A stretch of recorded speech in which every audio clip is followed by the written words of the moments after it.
6 o'clock at night and you are so excited to be here. So I made a little foldable jingle, which is going to humiliate my partner here. And it just goes, foldable, holdable, moldable, foldable. Welcome to the wonderful world of foldables. Thank you. We like to use the foldables at the school because they're, well, just as a quick example, they can be really simple, and they can hold a whole lot of information. They're very, very concise. This actually is this one sheet of paper is an entire unit on atoms and molecules for science. They're also very hands-on and visual. I know we have a lot of students who have difficulty with auditory and other types of, classical learning styles. So they're hands-on. They get to create it. They get to see it. If you can.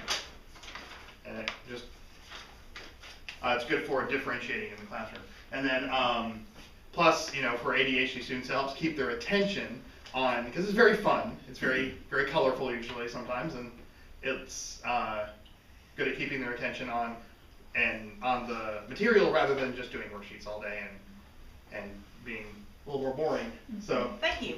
The first example I'd like to show you is something very simple. This is one I personally made in the 7th grade, and I think you all should see my great work. This is a foldable, and for those of you who don't know what foldables are, foldables can be anything where you take paper, note cards, or anything, and you make it in a form that's more fun, but that also hides certain information when you don't want it. And so there are a variety. Okay, when you fold a paper like this, long ways, it's called the hot dog.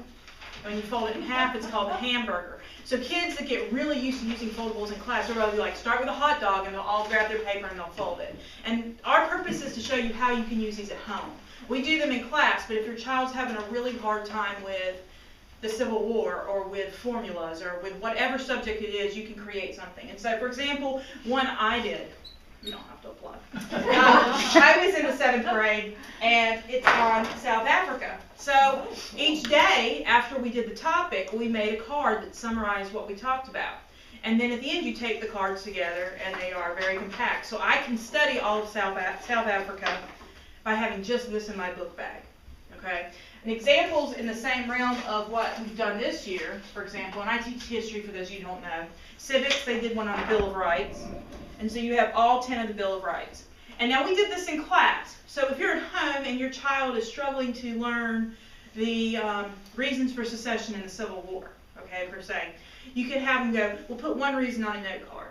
And how did that reason cause the second reason? And you can almost do a cause and effect. So it's a way to get them thinking beyond, this is information on paper that I can't get in my brain. I'm going to show you another quick example of one. This one's on ancient Rome. And rather than being numbers, it is simply thematic. So it's got accomplishments, origins, and they get to color. And I know some of your kids are in high school and you're like, really? But really, I mean, they, I'm like, give me my markers back. But yeah, so these are a couple of examples of one of the basic ones that I do a lot, just because it makes them put the information into a product. Okay, and along the same lines of putting all your information together into one concise piece. This is a pretty standard one. It's actually in some textbooks. My geometry class has now decided this is called the flappy thing. It's got all the flaps. And it's made really simply. It's just 4 pieces of paper. They don't even have to be colored, but they like to use the colors.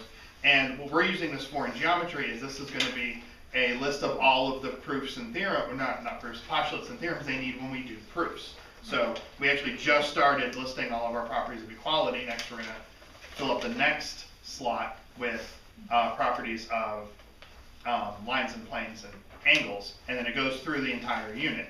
And if you're clever, the really large flaps can hold the most information. Okay, and this is actually made very simply. All you have to do is take 4 sheets of paper with about an inch in between each sheet of margin, and then you just fold them all together.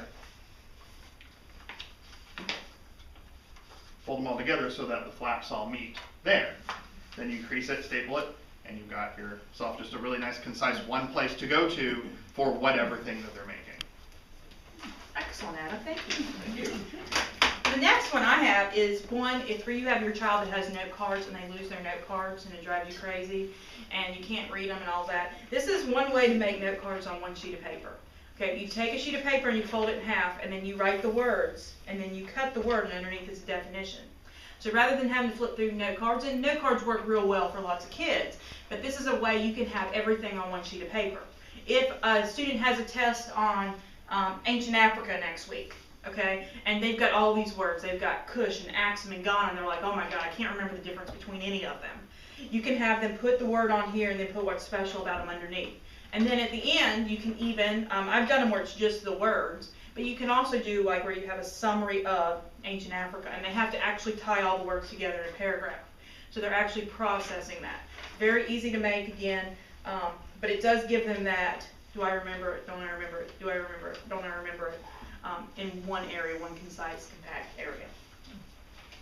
Okay, and actually this one is interactive, so if, Oh, I want one. if you'd like to have one, I was going to pass them, Okay. pass them around.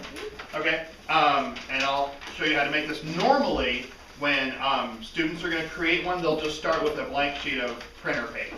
Okay, this one's pre-printed, so you have an idea of how it's going to go together. Typically, when you're making a square notes, that's what this is we call this one square notes, is first you're going to hamburger fold it. You guys know what a hamburger Right, is? hamburger. Hamburger fold. So, that one's a hot dog fold, so you're going to hamburger fold it. So that you can see the atoms and elements and the bonds together. And then you're going to hamburger fold it again, so that you can see the atoms, elements, and molecules here. Okay, so briefly, the way that we like to structure the square notes when we have the students we assign the students to make one, is you have the title on the top, on the front. When you open that, this information, if you just open it, just open it here. Ms. Payne made this one, and she's got it with all the vocabulary words. You can also have it, if this was a math process, you could have all the steps here. This is sort of the lists of things for the material. When you open that up,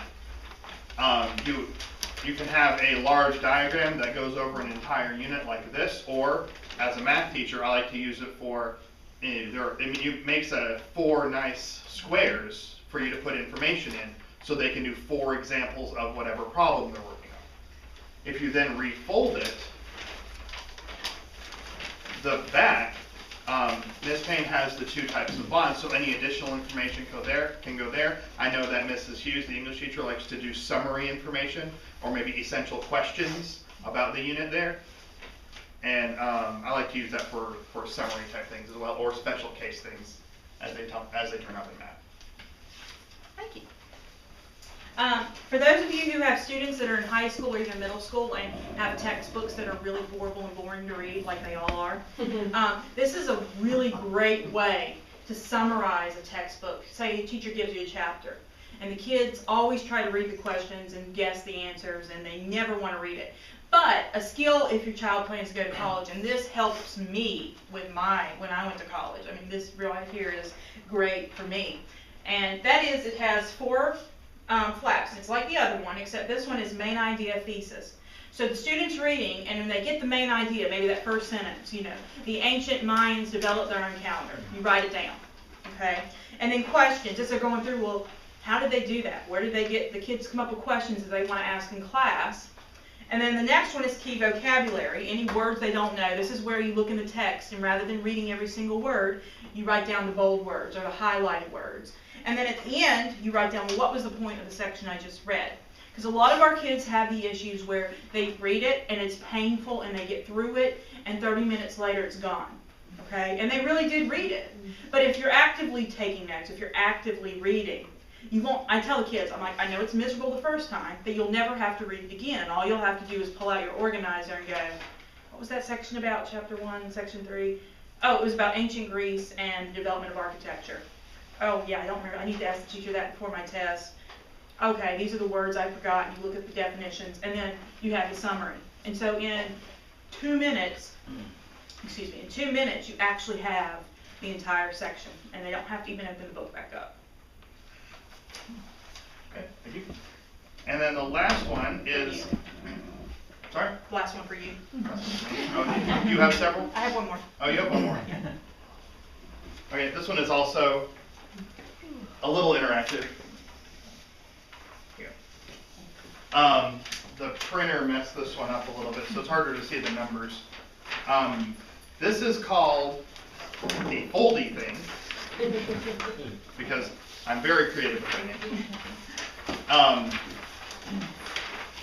The way that this works is on a long sheet of paper, this is a legal size piece of paper, so you're going to want to fold the first crease in on itself, and then the first crease in front of it.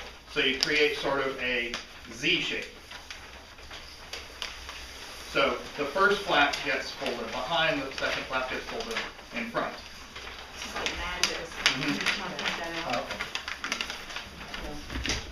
When you've done it correctly, the two columns that are labeled 1 will be visible together. Or if you did the other side, 2 of the numbers should be visible together. Flip it over, you see 2 other numbers together.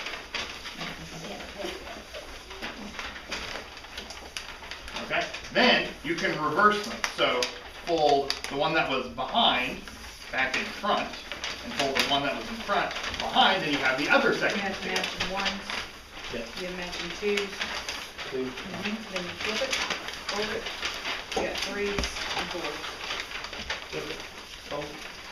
This one is a little more confusing.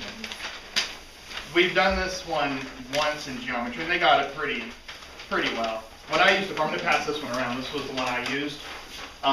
It's one side is either vocabulary or questions, and then the second side is the answers or the blanks where they put them. I've also thought of the idea of doing draw a line between the matching things, so that when they fold it back together, the lines are matching up. Okay, and then you can have that one that should be set up right so that one side can be questions, the other side can be answers, or however the student wants to put the review material on the sheet. And the last one, officially, is if you have chronology. A lot of times students have troubles with cause and effect. And let me give you an example of one I'm doing right now, which is the Civil War. Obviously, the Civil War wouldn't have happened if there hadn't been other things that had happened previously in history. And so if we're looking at the 5 years of the Civil War, if you make a foldable like this, it's got 1860, 1861, 1862, 63, 64, 65. And the kids, and I'm not a big year person, okay? I'm not a history teacher that's like, what year did the Spanish Armada, get defeated? But I need you to know that this wouldn't have happened without this happening. And so by putting it actually in order and having them go through their notes and pull out what happened in 1860 and then 1861, as they go through and they review it, it's not necessarily memorization like some of these other ones are. It's more of learning it as a story. If you can make it a story, you can remember it easier, and we all know that, rather than memorizing facts. So when it comes to anything that uses chronology, or in science, if it is cause and effect, or scientific method or anything like that, you can easily create one that helps them organize that information in their brain so they can step through it. And another example would be in civics, how a bill becomes a law. It's really complicated. And so you could have step 1, step 2, step 3. And again, it's not memorizing that, it's memorizing, well, obviously they can't vote on it if they haven't talked about it. And it helps our kids especially be able to categorize that information, break it down. Questions about Wonderful World of Foldables? Try the one where you put the 4 fingers in, you go. Oh, yes. There's a few of those floating around the school actually. I saw one. Yes. There's also an amazing video you guys should look up about these things called hexaflexagons, and I'm trying to find a way to make it into a study aid. I'm just kidding, you really don't have to. So have the kids, how have they been made familiar with these different? We actually use, the square notes became such a big hit with the students that we've actually incorporated it into one of our standard proof of study methods. So if you see the proof of study for homework, this actually has become one of them because it's so easy and concise.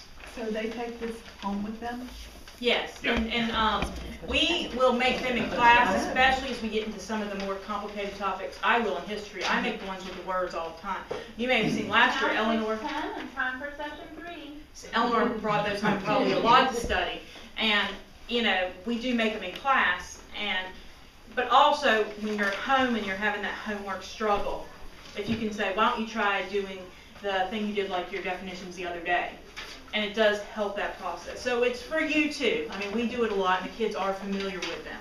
Well, can we use it at home, say, clean restroom? Yeah. Absolutely. All right, thank you all for coming. If you guys have any other questions, please feel free to email.